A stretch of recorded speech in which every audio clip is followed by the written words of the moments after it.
हिजो राम मन्दिर चितवनमा बन्न लागेको, मेरो क्षेत्रमा बन्न लागेको राम मन्दिरमा अब चाहिँ केपी ओलीलाई पुजारी बनाउनु भनेर भनेको नि उहाँले।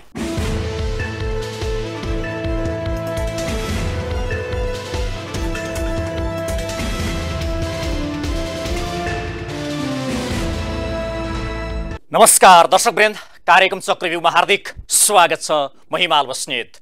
दर्शकवृन्द, आज हाम्रो कार्यक्रम हुनुहुन्छ पूर्व मन्त्री सांसद सोमप्रसाद पाण्डे।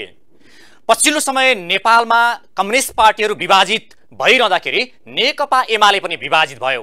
नेकपा एमाले विभाजित भइसके पछाडि सोमप्रसाद पाण्डेहरू विशेष गरी लगायतका सांसदहरू कता जाने र के गर्ने भन्ने अन्योलमा हुनुहुन्थ्यो। निर्वाचन आयोगले दल दर्ता गर्न जाँदा उहाँहरूको नाम नभएको या चाहिँ त्यहाँ समावेश नगरिसके पछाडि अप्ठ्यारोमा पर्नु भएको थियो। तर अहिले सर्वोच्च अदालतले दल रोज्न पाउने भनेर फैसला गरेर अन्तरिम आदेश दिएपछि सोमप्रसाद पाण्डेहरूले अहिले दल रोज्न पाउनु हुने भएको छ। अब उहाँहरू कुन पार्टीमा लाग्नुहुन्छ र अब उहाँहरूको कुन पार्टीमा लागेर कसरी अघि बढ्ने योजनाहरू छन्, यसै विषयमा केन्द्रीकृत भएर कुराकानी गर्छौँ। आउनुहोस् उहाँलाई कार्यक्रममा हार्दिक स्वागत गरौँ। स्वागत छ कार्यक्रममा। हस्, धन्यवाद। आराम हुनुहुन्छ? ठिकै छु। तपाईलाई कुन पार्टीको भनेर सम्बोधन गर्ने भनेर मलाई बडो कठिन पर्यो। तपाईलाई यता एमालेको भन्ने कि यता एकीकृत समाजवादी पार्टीको भन्ने के भनेर सम्बोधन गर्ने गाह्रो भयो त मलाई त। अब यस्तो छ हिमालजी, यसमा के छ भने म अब तपाईँहरूलाई पनि थाहा छ, म अन्तिमसम्म पार्टी एकताको निम्ति धेरै कोसिस गरेको व्यक्ति हुँ।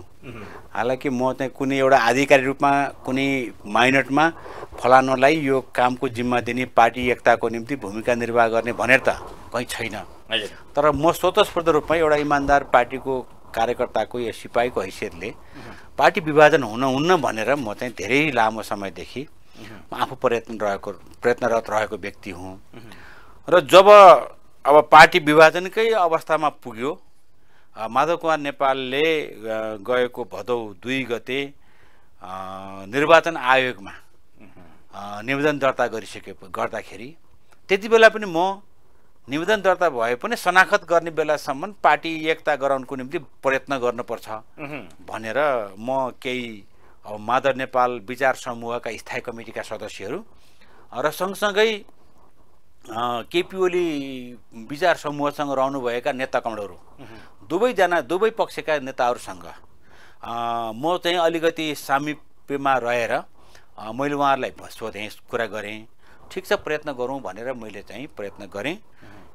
त्यो मात्रै होइन, मैले कमरेड माधव कुमार नेपालसँग पनि केपी ओलीसँग पनि मैले सम्पर्क गरिरहेको थिएँ।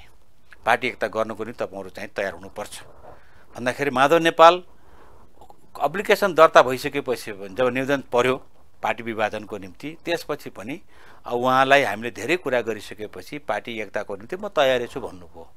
अनि त्यसपछि मैले चाहिँ रघु पन्त र म अलिक बढी सल्लाह गऱ्यौँ। त्यो बिचमा यसो राय परामर्श गर्नको निम्ति मैले राष्ट्रपतिलाई पनि भेटेँ। 5 गते मैले भेटेँ, भदौको 5 गते। हुन त म साउनको 5 गतेदेखि भदौको 6 गतेसम्म राष्ट्रपतिज्यूसँग पनि मैले 6 पटक विचार विमर्श गरेको थिएँ, केही निकास निकाल्नको निम्ति, पार्टी एकताको निम्ति। र त्यसै गरी म केपी ओली हाम्रो पार्टी नेकपा एमालेका अध्यक्ष कमरेडसँग पनि मेरो 7 गतेसम्म 6 पटक मेरो भेट भएको थियो। त्यो मात्रै के थियो भने पार्टी एकताको निम्ति एउटा म आफ्नो प्रयत्न जारी गरेको थिएँ। पार्टी एकताको लागि हेर्दाखेरि निकै प्रयास गर्नुभयो, अन्तिमसम्म पनि तपाईले प्रयास गर्नुभयो, त्यो हामीले देखेका छौँ। मैले त्यही भएर मैले भन्न खोजेको के चाहिँ अब मैले पार्टी एकता हुन्छ भन्ने मलाई विश्वास थियो, तर हुन सकेन। अनि भदौको 9 गते शनाखत भएर माधव कुमार नेपालको नाममा नेपाल कम्युनिस्ट पार्टी एकीकृत समाजवादीको प्रमाणपत्र प्राप्त भयो। हामी 7 गते पनि केपी ओली शर्मासँग राति 10 बजेदेखि रघु पन्त र म थियौँ। 10 बजेदेखि पौने 12 बजेसम्म हामीले पार्टी एकताको निम्ति कुरा गऱ्यौँ। त्यसपछि अब हामी त्यति आशावादी बन्न सकेनौँ र मैले 8 गते गएर अब माधव नेपाललाई सघाउँ अनि माधव नेपाल तर्फबाट बरु वार्ताको निम्ति भोलि पनि पार्टी एकता त गर्नैपर्छ। पार्टी एकताको निम्ति म प्रयत्न गर्नलाई माधव नेपालको टिममै बसेर म प्रयत्न गर्छु भनेर मैले चाहिँ आफ्नो निर्णय गरेँ। सुनाउँ त मैले चाहिँ अब यो कुरो अब हाम्रो नेकपा एमालेका अध्यक्ष केपी ओलीलाई पनि सुनाएँ। अब यो पार्टी एकता नहुने भयो कमरेड अध्यक्ष कमरेड, त्यस कारण चाहिँ म त माधव नेपाललाई सघाएर माधव नेपालको टिममा बसेर फेरि वार्ता गर्न आउँछु भनेर म त्यहाँ निस्किएको थिएँ। अहिले तपाईँ पार्टी त्यसरी त्यो भइसक्यो होइन, पार्टी फुटिसक्यो भने मैले 7 गते 9 गते त्यो चाहिँ शनाखत भयो। 7 गते राति 11:15 बजे यो कुरो हाम्रो केपी ओली कमरेडको घरमा बालकोटमा रघु पन्त र म सँगै थियौँ।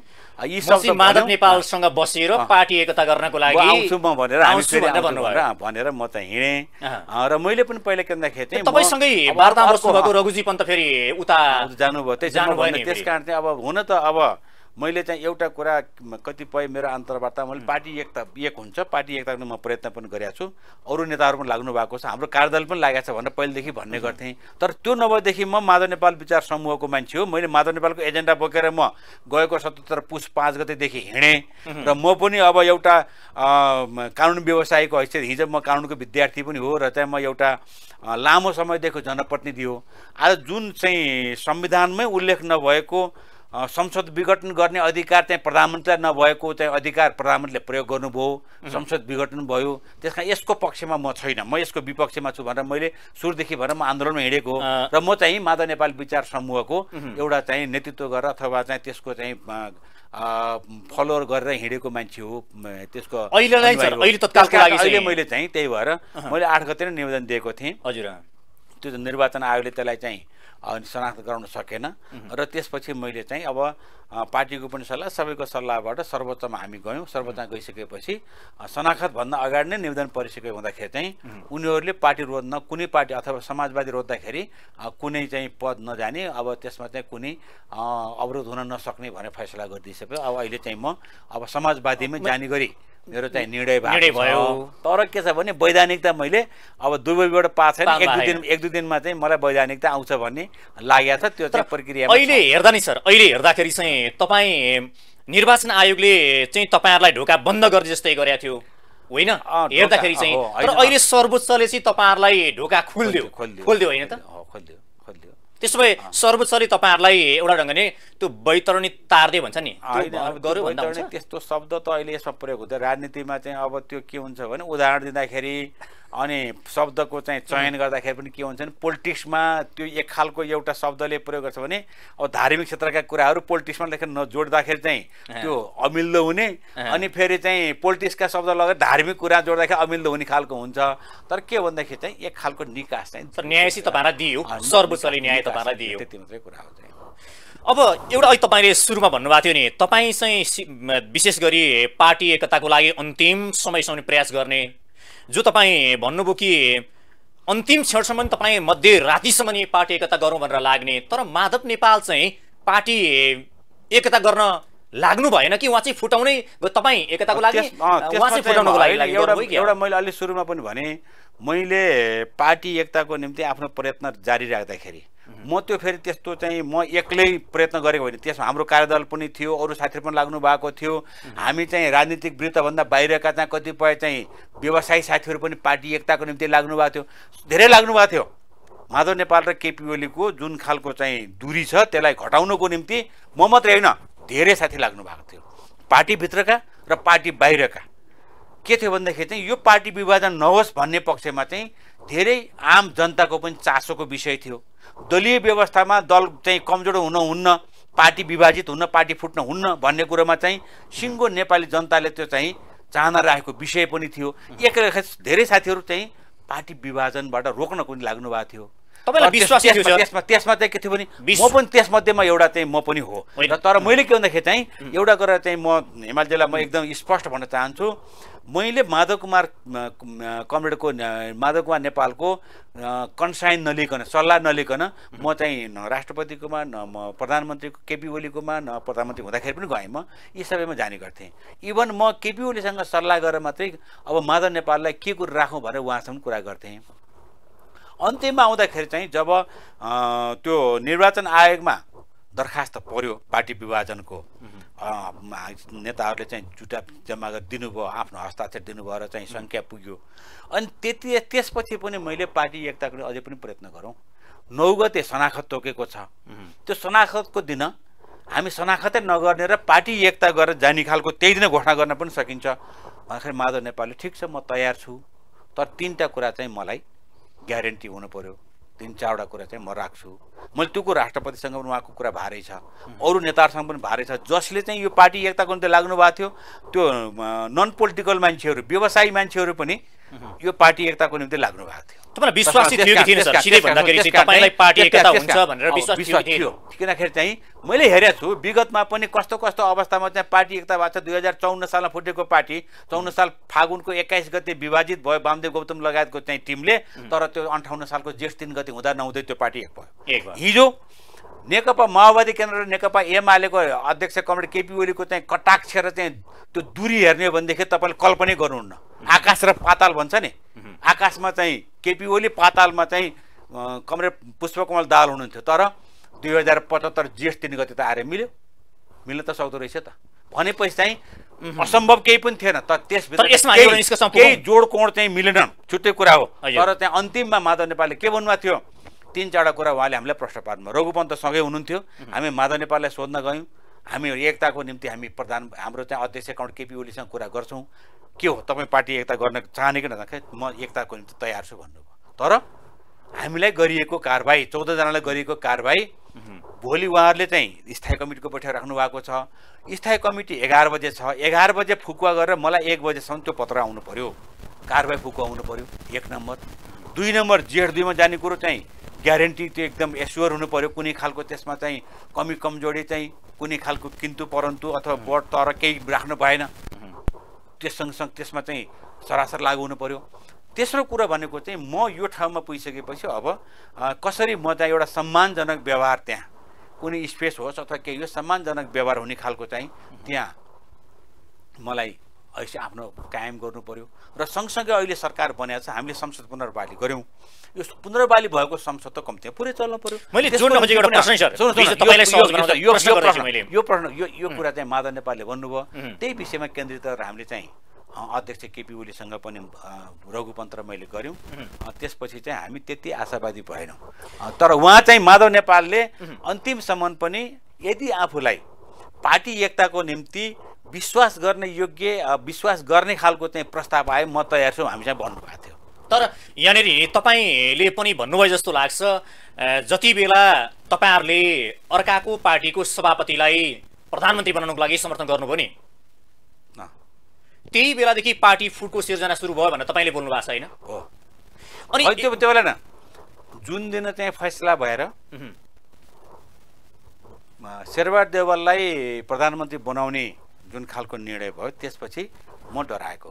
अब मैले यो प्रश्न अझै सक्न लाग्छ कि सर, थोरै मैले भन्न खोजेको के थिएँ भने त्यो तपाईँहरूले समर्थन गरे पछाडिको कुरा हो। यो समर्थन गर्नुभयो उतापट्टि, तपाईँलाई थाहा थियो नि त त्यति बेला हामीले समर्थन गरिसकेपछि पार्टी रहँदैन, पार्टी फुट्छ भन्ने थाहा हुँदै फेरि तपाईँ पछि फेरि यो पार्टी एकता गराउनको लागि किन जोडबल गर्नुभएको त? तपाईँलाई थाहा थियो नि त पार्टी फुट्छ? जोडबल हुन सक्थ्यो, एकता हुन सक्थ्यो, गरेको भए एकता हुन सक्थ्यो। तर एउटा मात्रै अहिले अन्तिममा तपाईँले सुन्नु भएन कि अहिले जसरी संसद पुनर्बहाली भयो, पुनर्बहाली भएको संसदलाई पुरावधि सञ्चालन गर्नको निम्ति के खालको विधि अपनाउने भन्ने कुरो चाहिँ माधव नेपालले प्रस्ताव राख्नु भएको थियो। यो विधिबाट गयो भने हामीले संसद पनि अब 1.5 वर्ष माग्छ, 1.5 वर्ष पुरै चल्ने, पार्टी एकता पनि हुने खालको बनाउने गरी भन्ने कुरा थियो। त्यो कुरोमा चाहिँ अब सहमति हुन सकेन। र एउटा कुरा के हो भने अब तपाईँले किन तपाईँ चाहिँ साथ दिनुभयो भन्ने कुरोमा चाहिँ मैले भने नि 77 सालको पुस 5 गते जब संसद विघटन भयो, 6 गतेदेखि हामीले त्यसको विरुद्धमा हामीले आन्दोलन अगाडि बढाएकै हो, साथ दिएकै हो। केपी शर्मा ओली या माधव नेपाल तपाईँ कता जाने भनेर तपाईँको अप्सन थियो नि यति बेलासम्म, आजसम्म तपाईँलाई अप्सन छ नि त। तर तपाईँ माधव नेपालको एकीकृत समाजवादी पार्टीमा जाने भन्दै हुनुहुन्छ। त्यही त, अब त्यो चाहिँ एजेन्डा, हामी त्यही एजेन्डा बोकेर हिँड्यौँ, त्यहाँबाट अहिलेसम्म हिँड्यौँ। र हामीलाई चाहिँ मलाई अलिकति दुःख के लागेको भन्दाखेरि चाहिँ हामी केन्द्रीय कमिटीको सदस्य हो है, केन्द्रीय कमिटी थाई कमिटी पछि केन्द्रीय कमिटी हो, सचिवालय थियो, सचिवालय भङ्ग भइहाल्यो है।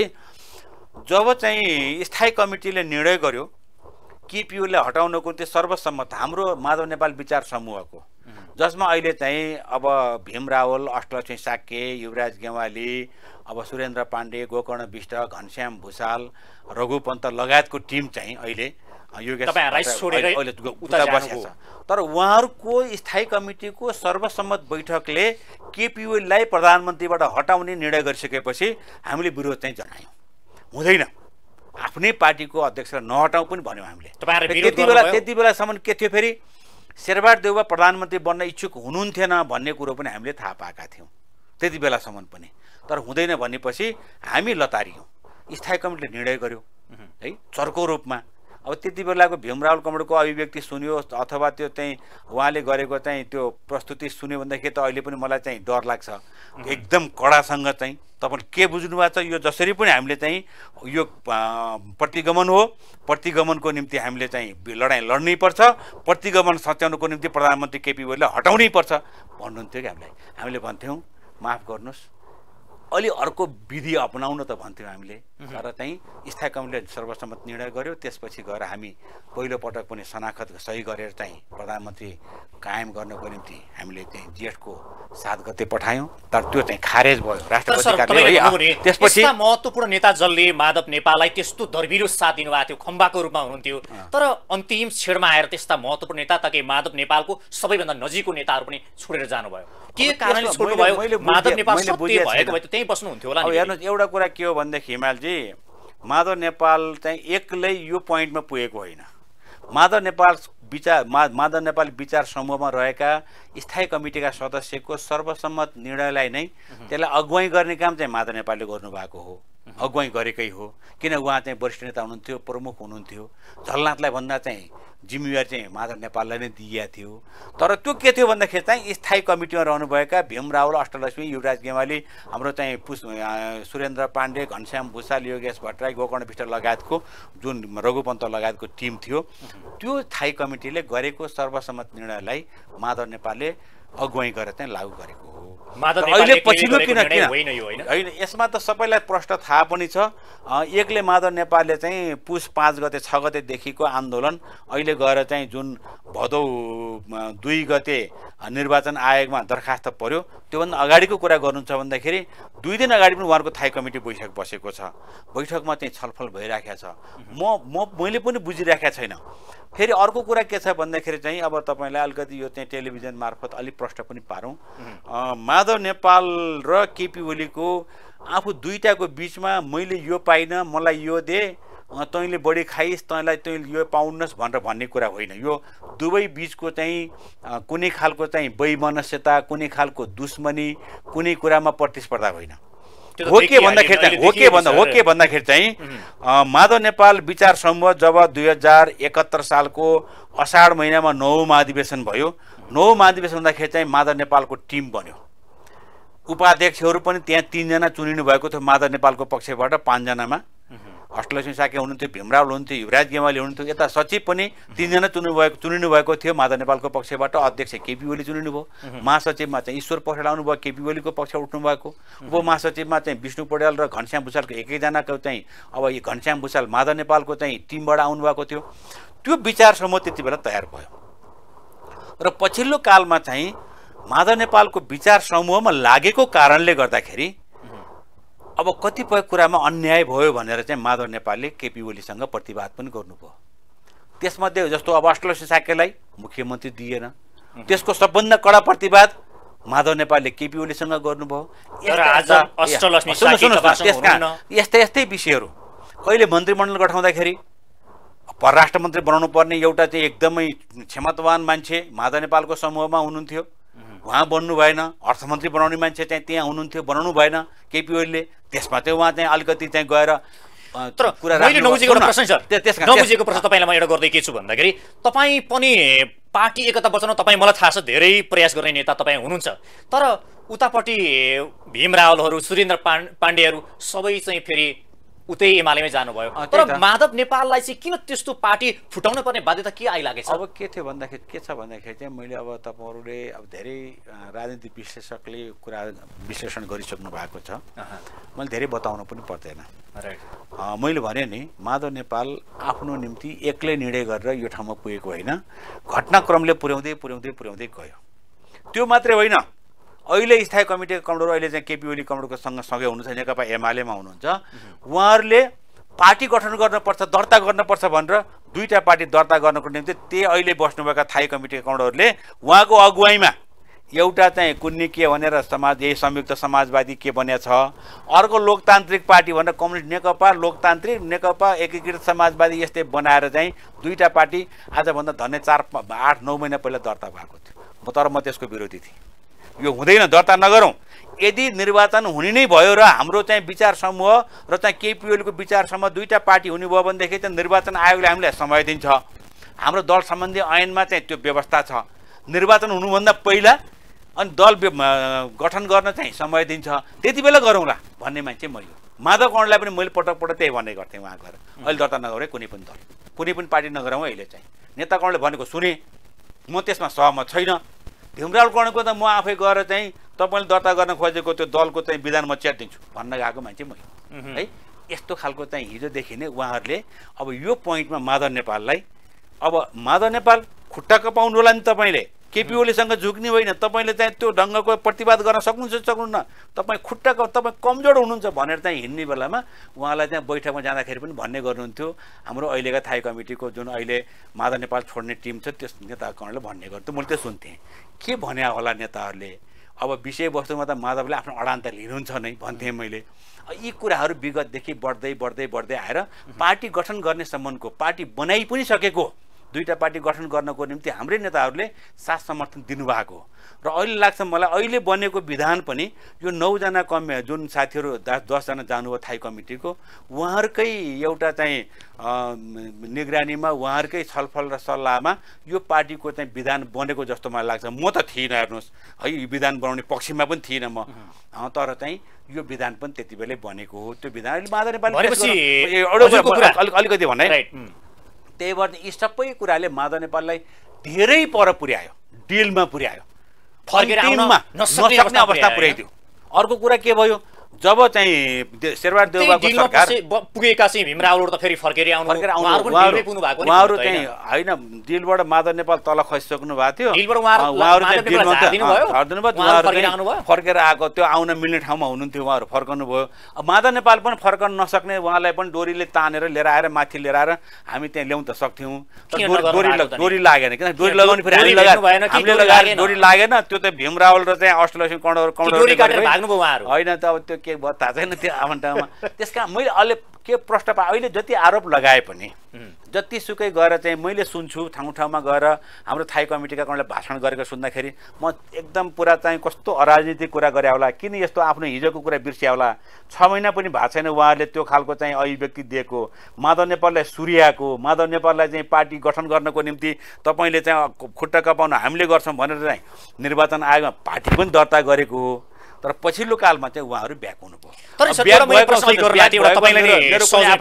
मेरो कुनै आपत्ति छैन, तर के छ भने अहिले एउटा उहाँहरूलाई के अधिकार छैन भन्दाखेरि 10 जना कमिटीहरू जो थाई कमिटीको सदस्य हुनुहुन्थ्यो उहाँहरूले माधव नेपालको आलोचना र माधव नेपालले कमजोरी गरेको हो, माधव नेपालको कारणले पार्टी विभाजन भएको भन्न पाउनुहुन्न। उहाँहरूले चाहिँ यो म दावाका साथ विभाजन भएको त सर बिल्कुल पाउनुहुन्न र उहाँहरूले माधव नेपाललाई आलोचना गर्ने ठाउँ छैन।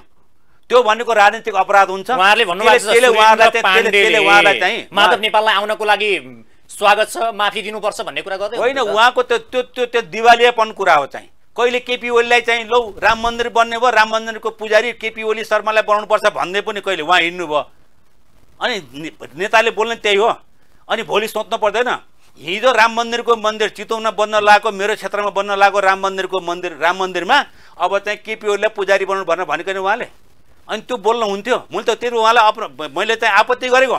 तपाईँले यस्ता शब्द नबोल्नुहोस् है, राजनीतिक नेताले राजनीतिक शब्द बोल्नुपर्छ। तर सर तपाईँले कुरा गरेर ताली बजाएर लिने कुरा चाहिँ त्यो भनेको अराजनीतिक कुरा हो। त्यो कुनै पनि राजनेताले कुनै पनि त्यो खालको जिम्मेवार मान्छेले गर्दैन। तर तपाईँले माधव नेपालसँग बसेर जसरी एकता गर्ने कुरा गर्दै हुनुहुन्थ्यो नि त, उहाँहरू पनि केपी शर्मा ओलीसँग बसेर एकताको लागि माहौल बनाउनु भएको होला नि त। ठिक छ, त्यसमा त म खुसी छु। म आश गरेको लागि भन्नुभएको हो एक्ज्याक्ट। म अहिले आश पनि त्यही गरेको छु। म के आश गरेको छु भनेदेखि उहाँहरू पार्टी एकताको निम्ति भूमिका खेल्नको निम्ति मैले माधव कमरेडसँग तपाईँले आपत्ति जनाएको अभिव्यक्ति एकताको लागि हुन सक्छ नि त। फेरि मैले हिजो पनि माधव कमरेडसँग म बसेको थिएँ। अब मिल्यो भनेदेखि चाहिँ अझै पनि केही छैन, स्थानीय चुनाव आउँदैछ, समय आउँदैछ, अब हामीले चाहिँ अब कसरी आउँछौँ उताबाट, अनि त्यसमा चाहिँ हामी पनि सोच्नुपर्छ। मैले त लाग्छ अझै पनि नेपाली जनताहरू, नेकपा एमालेका कार्यकर्ता, नेपाल कम्युनिस्ट पार्टीका कार्यकर्ता, समाजवादी कार्यकर्ताहरू पनि अब कतिपय कुराहरू मिलाएर जानुपर्छ भन्ने पक्ष यता गरेको छु मैले। मलाई के विश्वास र चाहिँ म केमा आशावादी छु भने उहाँहरू हिजो माधव नेपाललाई जुन खालको चाहिँ अब एउटा परिस्थिति पुर्याउनु भयो, अहिले चाहिँ ठिक छ माधव नेपालको टिममा नबसेर अब केपी ओलीको टिममा बस्नुभएको अथवा विचार समूहमा बस्नुभएको छ, यसमा मेरो कुनै आपत्ति छैन। मात्रै अब त्यो उहाँहरूले पार्टी एकताको निम्ति भूमिका खेल्नु पर्यो भन्ने छ। तर मेरो एउटा केमा आपत्ति छ भनेदेखि चाहिँ उहाँहरूले माधव नेपालप्रति आक्षेप लाउन पाउने अधिकार छैन। उहाँहरूले चाहिँ त्यो खालको आलोचना गर्न पाउने उहाँहरूलाई अधिकार र त्यो खालको चाहिँ राजनीतिक एउटा इथिक्स रहँदैन। उहाँहरूले हिजो माधव नेपाललाई धेरै माथि पुर्याएको मैले सुन्छु। हेर्नुहोस्, म एकदम मलिन हुन्थेँ, म एकदम पुरा सिरियस हुन्थेँ। तपाईँ चाहिँ कमजोर हुनुहुन्छ, तपाईँको अडान छैन, तपाईँ चाहिँ खुट्टा कपाउनुहुन्छ, तपाईँको चाहिँ मुटु बलियो छैन भनेर चाहिँ मिटिङमा जाने बेला भएको छ माधव नेपाललाई। यतिसम्म सुने मैले के आजको मिटिङमा तपाईँ कसरी प्रस्तुत हुनुहुन्छ, केपी ओलीसँग झगडा गर्नुहुन्छ कि गर्नुहुन्न, यदि झगडा गरेर तपाईँ चाहिँ खुट्टा कपाएको थाहा पाएदेखि भोलिदेखि तपाईँको गुट हामीले तपाईँको चाहिँ टिम हामीले छोड्छौँ भनेको सम्म थाई कमिटी कन्ट्रोलको चाहिँ मेरो कानमा मैले त डेट पनि लेखेको छु, मिति पनि छ मसँग। यो थाई कमिटीका कन्ट्रोलले जब सचिवालयको बैठक बस्थ्यो बालुवाटारमा, केपी ओलीको के अरे निवासमा अथवा चाहिँ कहीँ बस्दाखेरि 9 जनाको सचिवालय थियो, त्यो सचिवालयमा हिँड्ने बेला पनि उहाँले त्यसरी उहाँलाई चाहिँ त्यो खालको गाइडलाइन दिएर भन्ने कि अथवा चाहिँ त्यो एउटा चाहिँ उत्साहित एकदम पुरा प्रोभोक गरेर पठाउनुहुन्थ्यो। यो चाहिँ सुन्दाखेरि चाहिँ अहिले उहाँहरूले माधव नेपाललाई कुनै शब्दले चाहिँ आलोचना गर्ने ठाउँ छैन। तर यहाँनिर तपाईँले भने जस्तै पार्टी फोडेकोमा सुन्नु, पार्टी फोडेकोमा चाहिँ मान्छेहरूलाई चाहिँ हामीलाई पनि एकदम पीडाबोध भएको छ।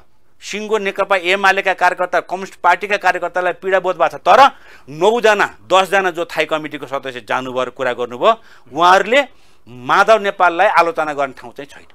तर तपाईँले भन्नुहुन्छ, अझै मैले जोड्न खोजेको चाहिँ कहाँ थिएँ भने तपाईँहरू भन्नुहुन्छ पार्टी फुटाउने हामी होइन, केपी शर्मा ओली हो उहाँहरू भनेर तपाईँहरू उहाँलाई दोष दिँदै हुनुहुन्छ। उहाँहरू भन्नुहुन्छ फेरि माधव नेपाल हो पार्टी फुटाउने भन्दै हुनुहुन्छ। यो पार्टी फुटाउने चाहिँ को रहेछ?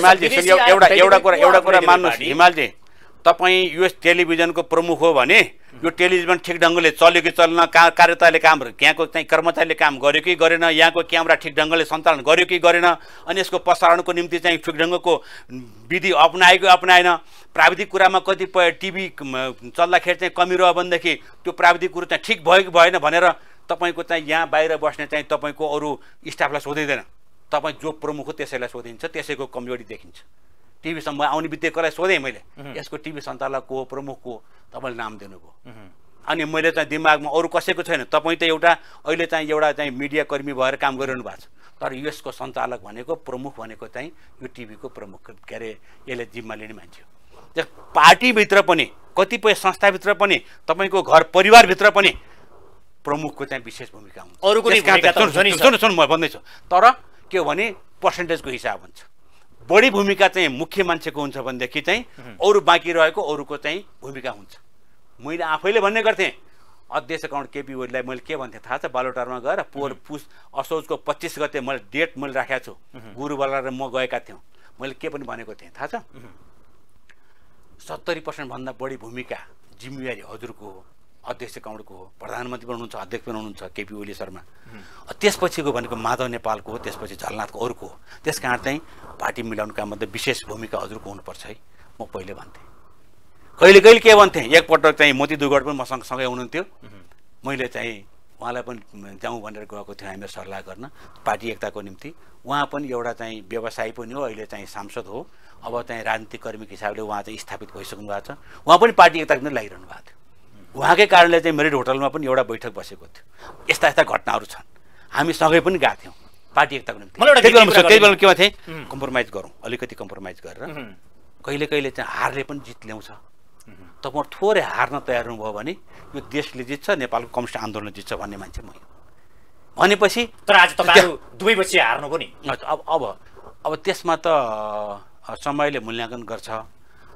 एउटा हो तपाईँले भनेको कुरा के हो भने विभाजित भइसकेपछि ग्रोथको अवस्थाको चाहिँ पार्टी त्यो बढेर गएको छ।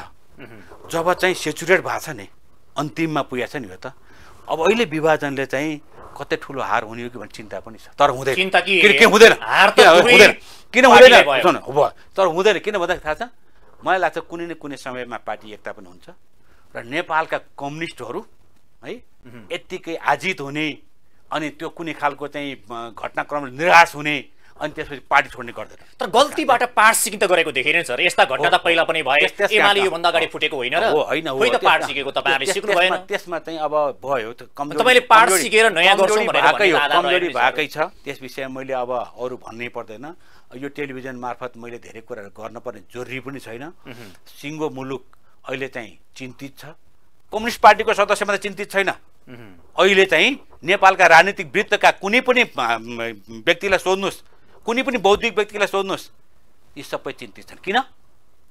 दलीय व्यवस्थामा यदि पार्टी कमजोर भयो भने त्यो व्यवस्था पनि कमजोर हुन्छ। त्यसले गर्दाखेरि सबै चिन्तित छन्। अर्को कुरा के छ, राजनीतिक स्थिरता हुने बित्तिकै आज हेर्नुहोस्, उत्तरको ठुलो एउटा औद्योगिक कुराले, सम्पन्नताको कुराले कति माथि पुगेको राष्ट्र त्यही छ। अर्को दक्षिणको पनि सेम अब उस्तै अवस्थामा छ। त्यसको बिचमा हामी छौँ। आज राजनीतिक ध्रुवीकरणको कारणले संसार जसरी अगाडि बढेको छ राजनीतिक ध्रुवीकरणमा, त्यसले कतै गएर चाहिँ कुनै खालको चाहिँ एउटा परिस्थिति निर्माण भयो, कन्फ्रन्टेसनको अवस्था। अब हाम्रो अवस्था के हुन्छ यदि हामी राजनीतिक रूपमा स्थिर भएनौँ र हामी शक्तिशाली भएनौँ भनेदेखि हामीलाई कतिपय त्यस्ता खालका चाहिँ ती सामरिक महत्त्वको ठाउँ यो यसले एउटा चाहिँ विडम्बना भोग्न पनि पर्ने हुनसक्छ। तर हामी बलियो भयौँ भनेदेखि सक्दैन कसैले पनि। त्यसको निम्ति नेपाली जनता के चाहन्छन्, राजनीतिक पार्टीहरू बलवान हुन्, शक्तिवान हुन् र स्थिर राजनीति चाहिँ यो देशमा भइरहोस् भन्ने चाहन्छन्। हामीले 72 आश्विन 3 गते जनताले चाहँदा त के हुँदो रहेछ र सर? जनताको चाहना त 5 वर्षको थियो नि, तपाईलाई दिएको पनि यो म्यान्डेट होइन र?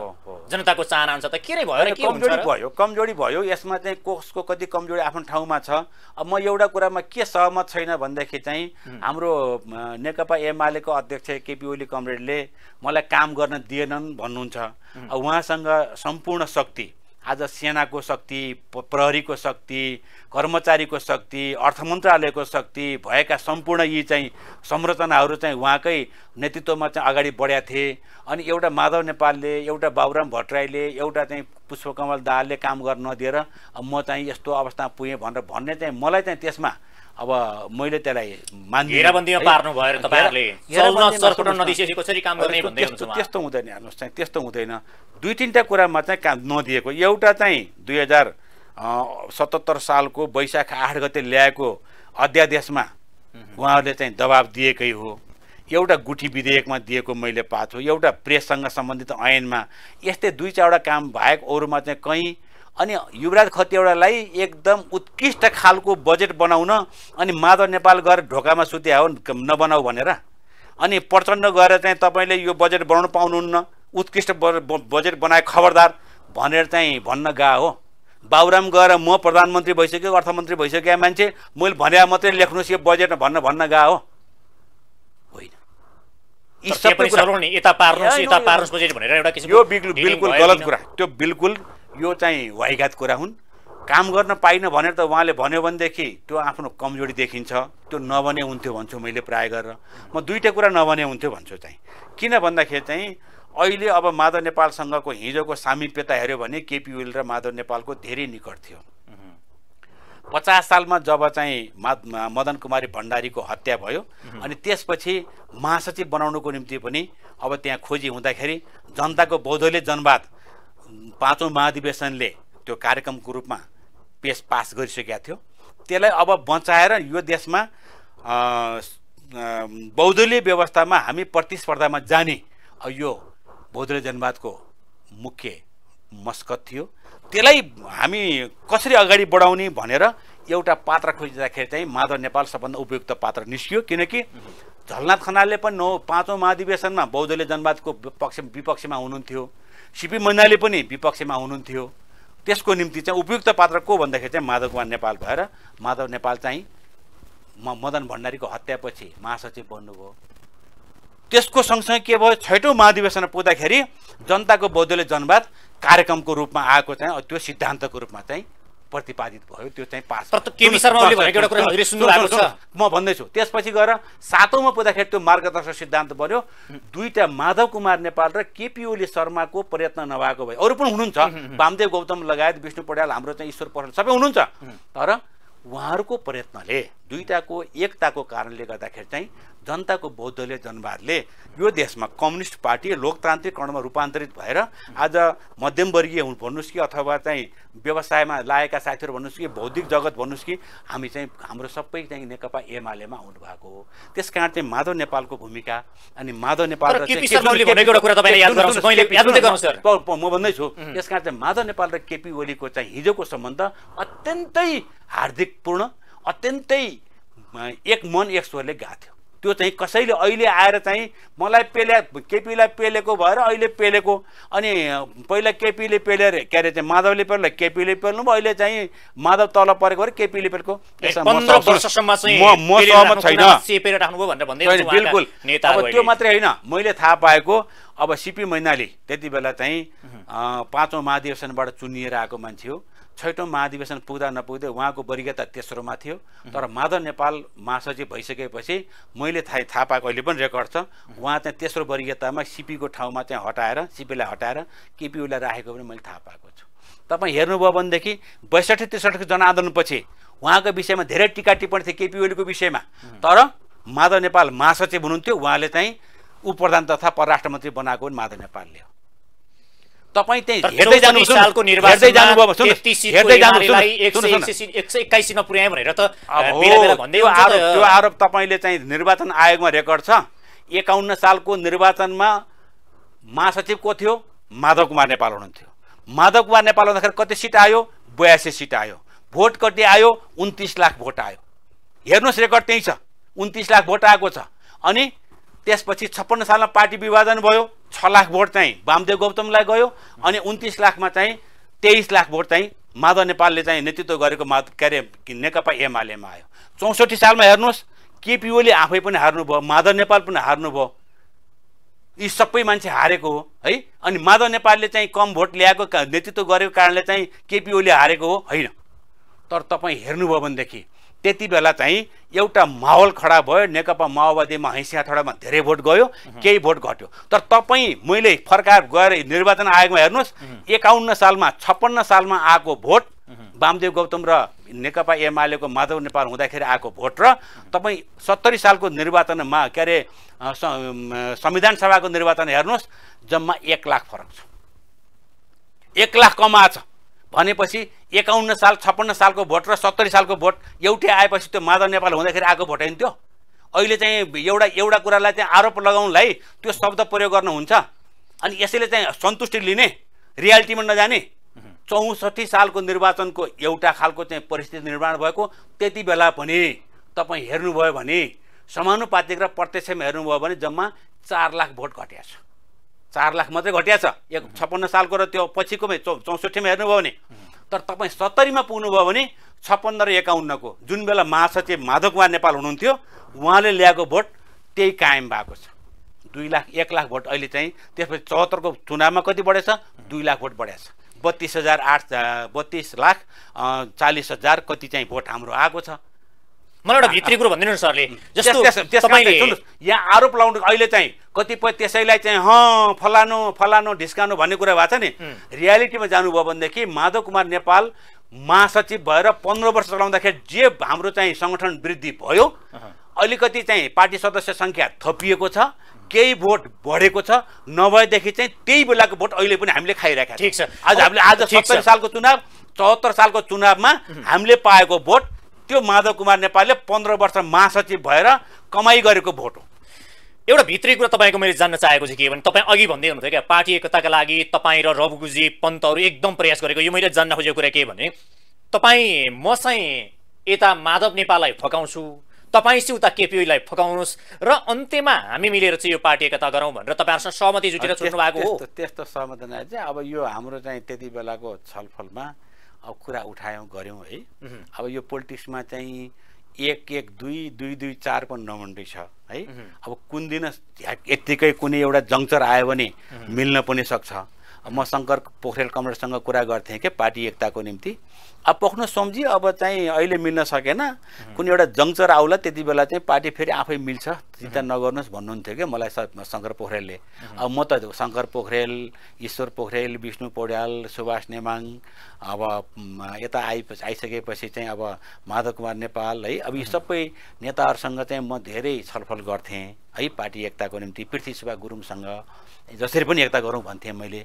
केपी ओली विचार समूह रहनुभएका नेता हुन् कि अथवा माधव नेपालतिर रहनुभएका नेता हुन्, उहाँहरूसँग मेरो चाहिँ अनौपचारिक गर्थेँ मैले। फेरि मेरो के हो भने अब हिमालजीलाई म प्रश्न पार्छु त्यस्तो एकदम एजेन्डा बोकेर समय लिएर अनि त्यसपछि गएर म अनौपचारिक रूपमा पनि नेताहरू कहाँ पुग्थेँ, चाहे हाम्रो अध्यक्ष कमरेड केपी ओलीकोमा हो। तपाईँहरूको त्यो छलफल भएको छ कि भन्ने मात्रै हो, अन्तिममा छलफल गरेर छुट्नु भएको कि छुट्ने बेला चाहिँ ल है यसो गरौँ है, त्यस्तो होइन। अब चाहिँ हामी अब त्यति बेला चाहिँ आशावादी थियौँ अन्तिममा पनि पार्टी एकता हुन्छ कि, किन भन्दाखेरि चाहिँ केपी ओलीले पनि अब पार्टी मेरै कार्यकालमा फुटेको मैले चाहिँ देखाउन चाहन्न भन्ने केपी ओलीको पनि ल आउनुहोस् न ल्याउनुहोस् माधव कुमार नेपाललाई, त्यसपछि अब पार्टी मिलाउँ भन्नुहुन्छ कि भन्ने आश हामीलाई थियो। माधव नेपाललाई पनि अलिक खर्याएर हामीले कुरा गरेका थियौँ, तपाईँले पार्टीको चाहिँ एकतालाई अब कतिपय कम्प्रोमाइज गर्नुहोस्, तपाईँको पार्टी एकताको निम्ति यदि चाहिँ यो कारबाही फुकुवा भयो जेठ 2 मा गएर चाहिँ उहाँले चाहिँ काम गर्ने ग्यारेन्टी गर्नुभयो र तपाईँलाई सम्मानजनक व्यवहार गर्ने गरी उहाँले प्रस्ताव ल्याउनु भयो भने तपाईँ चाहिँ पार्टी एक हुन तयार हुनुपर्छ भनेर माधव नेपाललाई भनेको थियौँ। उहाँ तयार हुनुभएको थियो। अब केपी ओली कहाँ गयो, उहाँले चाहिँ अब त्यो कारबाही फुकुवा हुन पनि नसक्ने जस्तो खालको कुराहरू आयो। अनि त्यसपछि हामी अहिले आशावादी भएनौँ, तर अन्तिमसम्म के थियो भने अब अन्तिम डिलमा पुग्यो फर्काउँ है भनेर दुईटै नेताको मनमा त्यो आउँछ कि भन्ने आश थियो, त्यो चाहिँ भएन। त्यति मात्रै। माधव नेपालको पट्टि डोरी तान्ने नेताहरू पनि अन्तिममा गएर उताबाट तानेर उता फुत्याएर चाहिँ उहाँहरूलाई भिरबाट झारिदिनु भयो नि त। त्यो त पोलिटिक्समा हेर्नुहोस् यस्तो हुनसक्छ। एउटा मात्रै कुरा मेरो के हो भनेदेखि चाहिँ गएकोमा अब आफ्नो इच्छाको कुरा हो। जस्तो म माधव नेपालतिर बसेँ भने उहाँहरू चाहिँ केपी ओलीतिर जानुभयो, तर मेरो चाहिँ सम्बन्ध त अहिले पनि बिग्रिएको छैन, कसैसँग म बिगारिया पनि छैन। म एउटा इमान्दार कम्युनिस्ट पार्टीको सिपाही हुँ भन्ने मेरो मान्यता हो। र नेपालमा चाहिँ कम्युनिस्ट यदि कमजोर भयो भनेदेखि यो देशको भविष्यमालाई पनि ठुलो एउटा आघात पर्छ, त्यो ठुलो नोक्सान पुर्याउँछ भन्ने मेरो चाहिँ विश्लेषण छ। कम्युनिस्ट पार्टीको सिद्धान्त त अहिले पनि तपाईले छोड्नु भएन कि? भन्न खोजा यदि अहिले 63-64% चाहिँ अहिले कम्युनिस्ट पार्टीको चाहिँ यो अब देशभरि वर्चस्व छ, त्यही भएर चाहिँ यो देशमा कतिपय सामरिक महत्त्वको हिसाबले त्यो चाहिँ गिद्धे नजर लगाउने यो देशलाई प्रयोग गरेर अरू खालका चलखेल गर्ने ती शक्तिहरू पनि यहाँ आउन डराएका छन्। कारण के भन्दाखेरि चाहिँ कम्युनिस्टहरू चाहिँ दुष्ट एकदम पुरा चाहिँ जे पनि गर्छ, हाम्रो चाहिँ यो गलत खालको चाहिँ मनसायले त्यहाँ गयो भनेदेखि हाम्रा सबै कुरा समाप्त भताभुङ्ग पार्न सक्छ भनेर पनि नआएको हुनसक्छ यहाँ। त्यस कारण चाहिँ कम्युनिस्ट पार्टीको यो खालको जुन एउटा वर्चस्व त्यो चाहिँ कायम राख्नुपर्छ मुलुकको हितको निम्ति।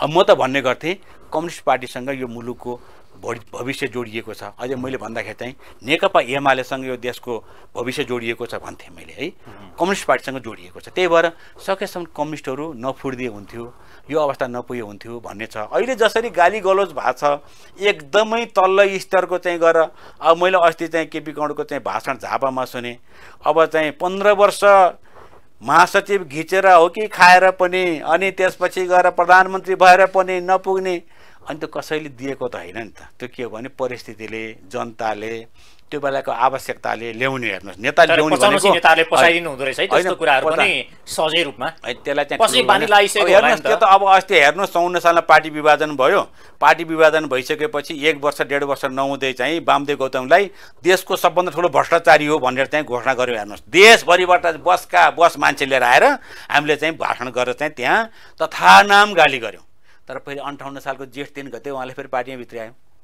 यो भनेको के हो भने अहिले भ्रष्टाचारी भएको भएदेखि आज चाहिँ उहाँको हतियार पनि यही छ, सतर्कता केन्द्र पनि यही छ, अनुसन्धान विभाग पनि यही छ, उहाँले त कारबाही गर्नु पर्थ्यो नि त है। त्यो चाहिँ इगो मात्रै साँचेर बिल्कुल गाली मात्रै गरिदिउँ भनेर गरेको होला नि। मेरो कहिले पनि सहमति छैन। एउटा कुरा पार्टीभित्रका नेतालाई गाली गलोज गरेर त्यो ठाउँमा सैद्धान्तिक कुरा गरेर जनतालाई कन्भिन्स गरौँ, हामीले चाहिँ मुलुक कसरी निर्माण गर्ने भनेर चाहिँ त्यस विषयमा चाहिँ हामीले आर्थिक कार्यक्रम दिउँ, हामी सामाजिक रूपान्तरणका कार्यक्रमहरू लैजाउँ, जनतालाई त्यसरी मोटिभेट गरौँ न। एकछिन चाहिँ ताली मारेर केही साथीहरूको त ताली मार्दाखेरि खुसी हुन्छन्, तर समग्रमा त्यो आएको त्यो चाहिँ मासले त्यो भेलाले त्यो खालका चाहिँ जनसमुदायले त्यसलाई खुसी हुँदैन हेर्नुहोस् चाहिँ। किनकि देखाएको छ नि त अहिले दुईटा कुरा हेर्नुहोस् चाहिँ। अहिले बहुदलीय व्यवस्था ल्याइसकेपछि लोकतान्त्रिक गणतन्त्र ल्याइसकेपछि हामीले एउटा कुरा चाहिँ जनताहरू कन्सियस बनाएका छौँ, जनता सचेत छन्। जनतालाई अपमान गर्ने कुरा र तपाईँले चाहिँ जनतालाई चाहिँ चेतना विहीन छन् अथवा चाहिँ उनीहरूको चाहिँ यसमा कुनै ध्यान र चाहिँ कुनै क्षमता छैन भन्नुभयो भने त्यो अपराध हुन्छ। त्यो क्षमता जनतासँग छ। त्यसकारण चाहिँ अहिले चाहिँ अरू कुरा बोल्नै पर्दैन। बढी कुरा गरेर मान्छेलाई आक्षेप लगाएर होइन, आफ्नो भिजन मुलुक राजनेताले त भिजन दिने हो। राजनेताले त मुलुक निर्माणको निम्ति हामीले काम गर्ने यसरी गर्छौँ भनेर चाहिँ जनतालाई चाहिँ त्यो एउटा आश्वस्त बनाउने हो। कमजोर त भयो नि त अहिले। सुन्नुहोस्, कमजोर कुरा गर्नु छ भन्दाखेरि हेर्नुहोस् 2/3 मतको सरकार थियो केपी ओलीको, अध्यक्ष पनि उहाँ हुनुहुन्थ्यो, प्रधानमन्त्री पनि उहाँ हुनुहुन्थ्यो। 2/3बाट बहुमतमा खस्यो, बहुमतमा खसेपछि अल्पमतमा गयो, अल्पमतमा गएर बाहिरिनु पर्यो। अनि त्यो कहीँ के अरूले गरेर हो। अनि त्यसको समन्वय गर्ने मुली मान्छेले त्यसमा पनि त सबैलाई मिलाएर लैजान सक्नु पर्थ्यो नि त। त्यो पनि कमजोरी भएको छ अहिले सर। जस्तो अब त्यही भएर अहिले चाहिँ गाली गलौजमा होइन, हामी कोही पनि नेताहरू मैले सुनिराखेको छु दुवै पक्षबाट गाली गलौजमा उत्रेको देखाएको छु, त्यो चाहिँ भेटेको। अब अहिले संसदभित्र चाहिँ जे किसिमको चाहिँ यो झगडा यो चाहिँ लुछाचुनी चलिरहेको छ नि, तपाईँ अहिलेसम्म त वैधानिक रूपमा नेकपा एमाले नै हुनुहुन्छ। अहिलेसम्म चाहिँ तपाईँ चाहिँ के हेरेर मात्रै बस्नुहुन्छ कि होइन? होइन, अहिले चाहिँ अहिलेसम्म संसद चल्या पनि छैन, कुनै खालको त्यस्तो चाहिँ विषयहरू पनि उठ्न सकेका छैन। अब म 2 पटक जिल्ला गएको बेला परेको थियो है, तर म जान्छु गएर चाहिँ बस्छु। अनि त्यसपछि यदि त्यो संसद चल्दा त्यो गर्दा तपाईँ के विरोध गर्नुहुन्छ कि हो? त्यसमा त धेरै प्रश्न गर्नै पर्दैन। किनखेरि म एउटा चाहिँ 5औं पटक निर्वाचित चुनाव लड्या मान्छे हो। 27 वर्षदेखि म संसदमा छु, त्यहाँको नर्म्स बुझ्छु, म कानुनको विद्यार्थी पनि हो। त्यसकारण चाहिँ मैले यो कुराहरू त कसरी बुझ्नु भएको छ सर यसलाई? यो सामान्य बुझ्नुहुन्छ कि अब यो के छ भनेदेखि एउटा संसदमा हुने क्रियाकलापहरू सामान्य हुन्? सामान्य भन्दा पनि के हो भनेदेखि एउटा कुरा हामीले अलिकति सबैले मूल्याङ्कन गर्ने विषय अहिले जुन संसद अवरोध छ नि, यो विषय भनेको चाहिँ सर्वोच्चमा विचाराधीन अवस्थामा छ। हेर्नुहोस्, हाम्रो संविधानमा संसदमा विचाराधीन रहेको कुनै पनि विषय संसदमा उठ्न पाउने छैन भनेर चाहिँ हामीले लेखेका छौँ। त्यसकारण चाहिँ त्यो यसमा चाहिँ मैले भन्दैन, अब आन्दोलन, क्रान्ति, विद्रोह यिनीहरूमा चाहिँ एक खालको बन्छ। तर अहिले माधव नेपालले विद्रोह गर्नुभयो त, कर उठाउन पाउने तर खर्च गर्न नपाउने कस्तो होइन अवस्था आयो हेर्नुहोस्। तपाईँ त्यो हेर्नुभयो भनेदेखि 2065 सालमा अनि त्यो बेलाको चाहिँ सरकारले कुन खालको गति गरेको थियो। 2067 सालमा सूर्यनारायण पाण्डे अर्थमन्त्री हुँदाखेरि चाहिँ ब्रिफ केस फुटेको होइन। अनि हिजोका घटनाहरू छैनन्, त्यो मात्रै भन्दाखेरि कहिले काहीँ चाहिँ यस्ता आउँछ है। तपाईँको सभ्य देशहरू एकदम सुसंस्कृत, भोलि हिजोदेखि लामो समयदेखि संसदीय व्यवस्था अँगालेका राष्ट्रहरू संसद हेर्नुभयो भने पनि कुटाकुट भएको मान्छे नै मरेको पनि कतिपय इतिहास छ, त्यस्तो खालको नजिर छ। त्यहाँ जाने होइन, फेरि त्यो हो भनेर त्यही गर्ने होइन, तर त्यहाँबाट सिक्ने भन्न खोज्नु भएको कि हो? सिक्ने हो। त्यसकारण चाहिँ मैले मात्रै भन्न खोजेको के भन्दा अहिले जुन खालको इस्यु संसदमा छ त्यो चाहिँ एउटा कुरा हामीले जान्नै पर्ने कुरा।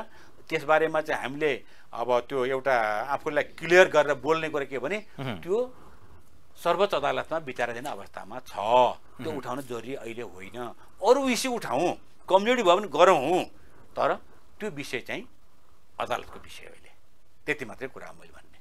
जो सरकारले जुन अहिले विशेष गरी सभामुखको भूमिकाको कुरा गरौँ न, सभामुखको भूमिका तपाईँलाई निष्पक्ष एउटा पार्टीको गुटको काम गर्नुभयो भनेर चाहिँ एमालेका नेताहरू भन्दै हुनुहुन्छ तपाईँकै पार्टीको अहिलेसम्मको होइन? एउटा सभामुखको भूमिका निष्पक्ष छ के मान्नुहुन्छ तपाईँ? सुन्न, उहाँहरूले भनेको चाहिँ 14 जनाले दिएको कारबाहीको विषयमा कुरा उठाउनु भएको, 14 जनाको कारबाहीको विषयमा उहाँले चाहिँ आफ्नो एउटा चाहिँ सबै हिजोका नजिर अनि त्यसपछि गएर कानुनी व्यवस्थाहरू सबै हेरिसकेपछि उहाँले चाहिँ एउटा निर्णय दिनुभयो।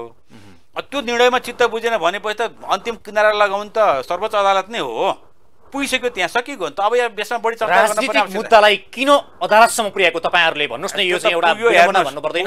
पुग्यो त्यो त। अहिले चाहिँ हामी एक खालको हामीले कमजोरी पनि गरिरहेछौँ। हामीले कमजोरी के गरिरहेछौँ? संविधानमै नभएको व्यवस्था, प्रधानमन्त्रीलाई कुनै राइट थिएन चाहिँ संसद विघटन गर्ने, 77 सालको पुस 5 गते विघटन गरेर देखाइदिउँ।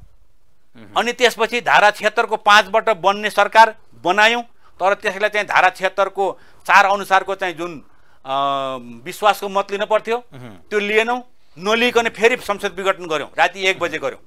अनि त्यसपछि गएर कहाँ जानु पर्यो? निकास त आखिरमा चाहिँ अन्तिम निर्णय अन्तिम चाहिँ त्यो चाहिँ न्यायको चाहिँ त्यो थलो त त्यही सर्वोच्च हो। त्यहाँ पुग्यौँ, सर्वोच्चले चाहिँ संविधानमा नभएको असंवैधानिक भनेर अब पुस 5 गते संसद विघटन भएको थियो, फागुनको 11 गते फेरि पुनर्बहाली गरिदियो। ती पार्टीका विषयहरू पार्टीभित्रै, सरकारका विषयहरू सरकारभित्रै समाधान हुनु पर्थ्यो। आज सर्वोच्चसम्म पुर्याउने काम त तपाईहरुले गर्नुपर्ने होइन, पुग्यो, गर्यौँ। यो त गलत हो नि हैन? परिपाटी कहिले गर्यौँ भन्ने कुरो चाहिँ त्यो अब सबै खोजेको विषय, भोलि इतिहासले त्यसलाई केलाएर हेर्छ, कमजोरी भएको छ, त्यो मात्रै कुरा हो मैले भन्ने। यतापट्टि एमसीसीको विषय अहिले जल्दो बल्दो छ। एमसीसीकै कारणले अहिले गठबन्धनको सरकार पनि धर्मराएको छ भन्छन् नि। छैन त्यो एमसीसी अहिले होइन, आजदेखि 4 वर्ष पहिलेदेखि उठेको हो। 4 वर्षदेखि त्यसको विषयमा चाहिँ खोजी भयो। आर्टिकल 3 आर्टिकल 6 को विषयमा, 7 को विषयमा सारा मान्छेहरूको चाहिँ ध्यान आकर्षण भएको छ। त्यो मात्रै होइन, हाम्रो पार्टी नेकपा एमाले एउटै हुँदाखेरि पनि झलनाथ खनालको चाहिँ नेतृत्वमा उहाँको संयोजकत्वमा चाहिँ एउटा कमिटी गठन भएको हो। त्यो कमिटी पनि प्रतिवेदन दिएको छ। त्यस्तै गरी चाहिँ बौद्धिक क्षेत्रको, कानुनी क्षेत्रका मान्छेहरू, अनि गएर चाहिँ प्रशासनिक हिजोका चाहिँ पूर्व प्रशासकहरू सबैले आफ्नो आफ्नो खालको अर्थ लगाएर प्रतिवेदन पेश गर्नुभएको छ। अब त्यो त्यस विषयमा चाहिँ अहिले टेबल भइसकेका छैन। अहिले हामीले चाहिँ पास हुन्छ कि फेल हुन्छ भन्ने ठाउँमा पनि छैनौँ। त्यसको निम्ति चाहिँ के छ भने मुलुकको अहित हुने भयो भने, मुलुकको अहितमा हुने कुनै पनि त्यस्ता खालका चाहिँ चाहिँ प्रस्तावहरू संसदले पास गर्दैन, त्यति मात्रै कुरा हो। त्यसको अब मुलुकलाई अहित हुने किसिमका बुँदाहरू छन् भनेर त प्रष्ट रूपमा जुन हिजो एमसीसी को लागि एउटा समिति बनाइएको थियो नि, त्यसमा पनि मिश्रित छ। त्यही भएर चाहिँ अहिले नेपाल सरकारले यसमा चाहिँ क्लियर गरौँ, यसमा सैन्यसँग सम्बन्धित अरू खालका चाहिँ शेरबहादुर देउवा त हेर्नुहोस् त अहिले पास गराउनको लागि एक किसिमले लबिङ गरिरहनु भएको छ त। होइन, ठिक छ, उहाँहरूको लबिङ यस्तो हो। लबिङ गर्ने भन्दा पनि अब हामीले एउटा चाहिँ ठाउँमा गएर चाहिँ हस्ताक्षर गरेर सम्झौता गरिसकेका छौँ, त्यसपछि छलफल चल्नु स्वाभाविक हो। अब केपी ओली हुँदाखेरि पनि म त्यहीँ थिएँ, खगराजीले चाहिँ कहिले पास, छिटो ल्याउँ पास गरौँ भनेर सत्ता पक्षबाट पनि कुरा उठेको हो। म त्यो बेलामा चाहिँ सत्ता पक्षकै बेन्चमा बस्थेँ, टेबल नभएको पनि होइन। अब त्यसमा आरोप चाहिँ अब चाँडै नै त्यो तपाईँहरूको टेबल चेन्ज हुँदैछ होइन त तपाईँको? होइन, टेबल होइन, त्यसलाई लगेर मैले एफसीसी कुरा गर्दैछु। त्यस कारण चाहिँ त्यो गएर चाहिँ अब संसदमा छलफलको विषय पनि बन्यो, टेबल हुन सकेन, प्रस्ताव रूपमा आएन। अब त्यो जो सरकार हुँदाखेरि पनि त्यो खालको शेरबहादुर देउवा कुरा गर्नुभयो नि, हिजो केपी ओली शर्मा हुँदाखेरि पनि अब खगराजीको रेकर्ड अझै पनि त्यही छ। अब त्यो कहाँ गयो, एमसीसी तुरुन्त पास गरियोस् भनेर उहाँले चाहिँ विशेष समय बोल्नु भएको थियो के। त्यस कारण चाहिँ यस्ता कुराहरूको विषयमा चाहिँ हामीले अब संसदमै छलफल गर्छौँ। तर मात्रै मेरो के हो भन्दाखेरि चाहिँ मुलुकको अहितमा र नेपाली जनताको अहितमा गरिने कुनै पनि त्यस्ता निर्णय संसदमा पास हुनुहुन्न भन्ने कुरोमा हामी चाहिँ अडिग छौँ, त्यति मात्रै कुरा हो। त्यसको विषयमा अझै पनि छलफल हुँदैछ। तर एउटा अन्तिम प्रश्न मेरो के हो भने यो विषय आज छलफल हुनुपर्ने विषय होइन। यो त हिजो 74 सालमा सम्झौता भएको विषय त्यति बेलै छलफल चलाउनु पर्थ्यो। राष्ट्रको हितमा छ कि राष्ट्रको हितमा छैन कि भन्ने विषय छलफल हुनुपर्ने विषय त त्यति बेला होइन त? तर आज यति बेला आएर छलफल गर्नुपर्ने विषय हो। त्यति बेला सुरु भएको छ, त्यति बेलादेखि अहिलेसम्म निरन्तर छलफलमै छ यो। अब यो टुङ्गिन चाहिँ टाइम लाग्छ। यस विषयभित्र भएका चाहिँ अन्तरकुन्तर खोजी गर्ने कुरो भएको छ। अब यस्तै गरी आएको चाहिँ श्रीलङ्काको पार्लियामेन्टले बदर गरिदियो, जनताको अहितमा थियो। अब त्यही बुँदा हामीसँग छ कि छैन त्यो पनि थाहा छैन, फेरि त्यसबारे खोजी हुँदैछ। त्यस कारण चाहिँ अहिले अब हामी छलफलमै छौँ। तपाईँ अहिले त राम्रोसँग अध्ययन गर्नुभएको छ नि सर? अध्ययन गरेका छौँ हामीले, अध्ययन गर्नुभएको छ। मेरो 3टा एउटा तपाईँलाई अप्सनको कुरा गर्दैछु। अहिले मैले चाहिँ मेरो अध्ययनको अनि त्यसपछि मैले यहाँ ल्याएर निर्णय सुनाउने अहिले चाहिँ यो अवस्था अहिले भइसकेको छैन। जब पार्लियामेन्टमा छलफल सुरु हुन्छ त्यसपछि हामी पार्लियामेन्टरीहरूले त्यहाँ बोल्छौँ, त्यहाँ आफ्नो राय दिन्छौँ, त्यसपछि आफ्नो निर्णयमा पनि पुग्छौँ। हामीहरू चाहिँ अहिले तपाईँहरूको पार्टी पनि हामी छलफलमा छौँ, पार्टी छलफलमा छ। सिङ्गो सरकारमै भएका सबै चाहिँ घटकहरू, सबै चाहिँ व्यक्तिहरू एउटै पार्टीमा पनि कसैको चाहिँ पास गर्नुपर्छ अथवा चाहिँ पोजिटिभ ढङ्गको चाहिँ अलि सकारात्मक छ, कसैको अलि नकारात्मक छ। यो विषयमा चाहिँ अहिले छलफल गर्न समय भइसकेको छैन, त्यो मात्रै कुरा हो। हस्, कार्यक्रममा आइदिनु म यहाँलाई विशेष धन्यवाद दिन चाहन्छु। दर्शक, आज हाम्रो कार्यक्रम हुनुहुन्थ्यो सांसद पूर्व मन्त्री सोमप्रसाद पाण्डे। उहाँसँग आज हामीले विशेष गरी नेपालको पछिल्लो राजनीतिक अवस्थाको बारेमा विशेष कुराकानी गर्यौँ। आजको समय सकिएको छ। नमस्ते।